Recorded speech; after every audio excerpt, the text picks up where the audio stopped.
Hello दोस्तों, नमस्कार। मैं प्रशांत भारती स्वागत करता हूं सक्सेस मैट के ऑनलाइन प्लेटफॉर्म पर। चलिए स्टार्ट करते हैं। आज हम लोग ज्योग्राफी का सबसे इंपॉर्टेंट टॉपिक जनरल ज्योग्राफी का सामान भूगोल का सोलर सिस्टम सूर्यमंडल। ठीक है, इस टॉपिक से जो है UPSI, Bihar SI, UP police, Delhi police, one day exam, SSC, railway, NTPC में यहाँ इस टॉपिक से क्वेश्चन पूछे जाते हैं। इसलिए मैंने आज स्टार्ट कर दिया है सोलर सिस्टम सूर्यमंडल। बहुत आसान तरीके से मैं आपको समझाऊंगा ताकि आपको लॉन्ग टाइम तक, लंबे समय तक याद रहे। ठीक है, इस मैप को, इस डायग्राम को आप बना लेंगे अपने कॉपी में। ठीक है, 2-4 बार बनाएंगे देख देख के, तो आपको याद हो जाएगा।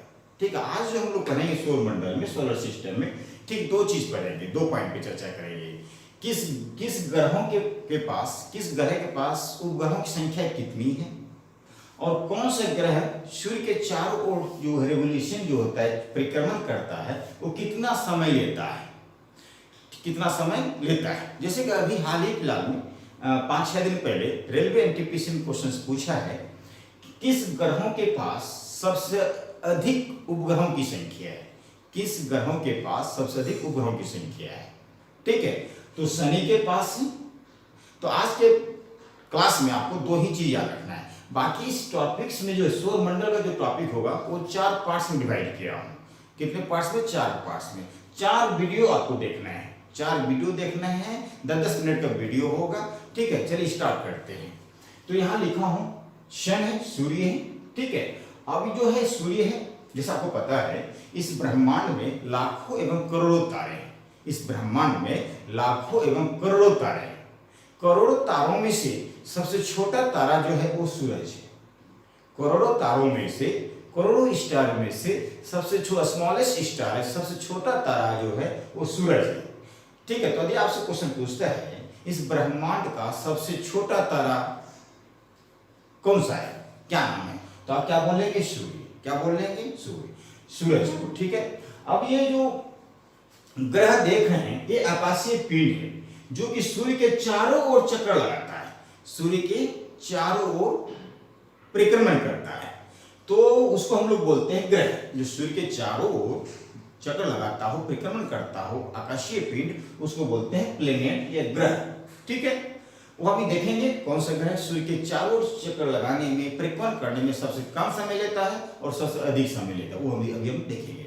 उस पर हम लोग देखेंगे उपग्रह, सैटेलाइट।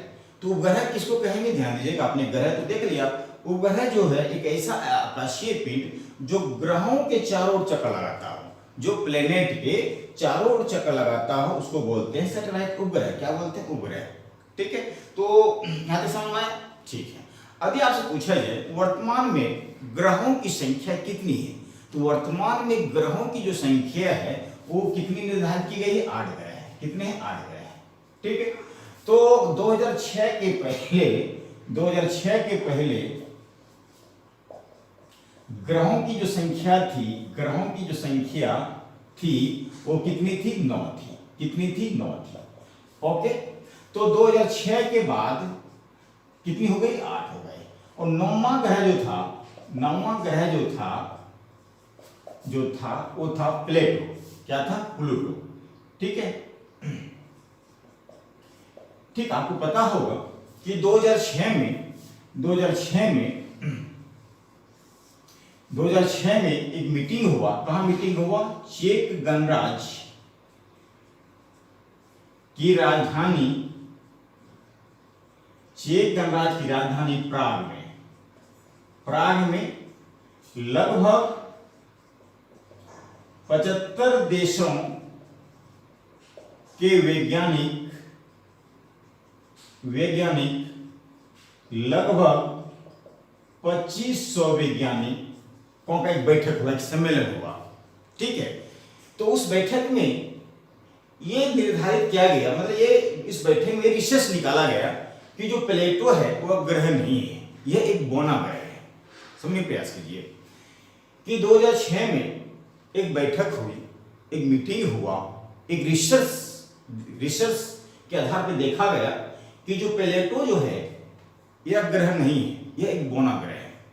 मोस्टली जो ग्रह देख रहे सूर्य के चारों ओर चक्कर तो लगा तो रहा था, लेकिन प्लेटो सूर्य के चारों ओर चक्कर लगाता तो था, फिर रुक जाता था, फिर वापस लौट जाता था। इस तरह देखा गया कि नहीं, प्लेटो एक ग्रह नहीं है। तो ये रिसर्च कहाँ हुआ? तो याद रखिए कि देश है यूरोप महाद्वीप में चेक गणराज्य, उसकी राजधानी प्राग, वहीं पे लगभग 75 देशों के साइंटिस्ट आए। 75 कंट्रीज के खगोल शास्त्री पहुंचे, लगभग 2500। ठीक है, इन सारे वैज्ञानिकों ने यह साबित कर दिया कि नहीं, ये प्लेटो एक ग्रह नहीं है, एक बौना ग्रह है। तो याद रखिएगा। तो कई बार क्वेश्चन पूछा है, प्लेटो को जो बौना ग्रह कब साबित किया? क्या बोले ये? 2006। चलिए अब हम देखते हैं। यहाँ तो देख रहे हैं जो 8 ग्रह है वो कौन कौन है, सूर्य के नजदीक में कौन है और सूर्य के दूर में कौन सा ग्रह है, ये भी साथ में देखिएगा। बुध जो है सूर्य के सबसे नजदीक ग्रह है।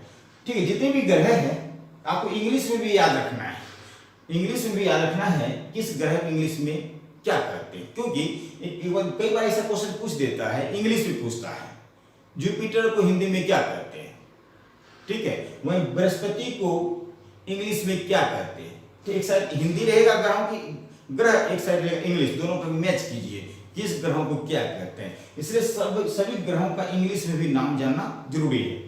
देखते, बुध को इंग्लिश में मरकरी कहते हैं, शुक्र को इंग्लिश में वीनस कहते हैं, पृथ्वी को इंग्लिश में अर्थ कहते हैं, मंगल को मार्स, बृहस्पति को जुपिटर और शनि को सैटर्न और अरुण को यूरेनस और वरुण को जो है क्या कहते हैं, नेपच्यून। क्या बोलते हैं? नेपच्यून बोलते हैं। यहां समझ में आया? अब देखते हैं, सबसे पहले देखते हैं किस ग्रह के पास उपग्रहों की संख्या कितनी है।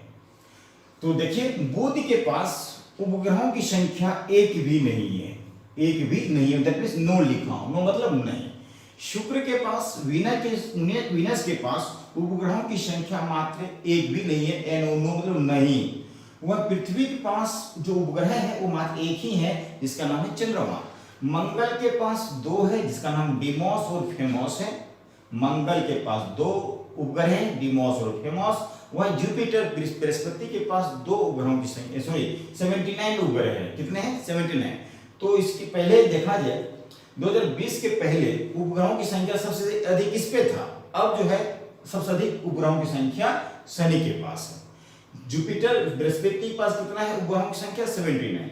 शनि के पास 82 अरुण के पास 27 और वरुण के पास 13। ये उपग्रहों की संख्या है, आपको याद रखना है। भूल जाएंगे फिर तो दिक्कत आएगी। ठीक है, याद कैसे रहेगा? अपने कॉपी में 3-4 बार जो है इस डायग्राम को बना देना, याद रहेगा। अब देखते हैं कौन से ग्रह जो है सूर्य के चारों परिक्रमण करने में कितना समय लेता है, और सबसे कम समय और सबसे अधिक समय कौन लेता है।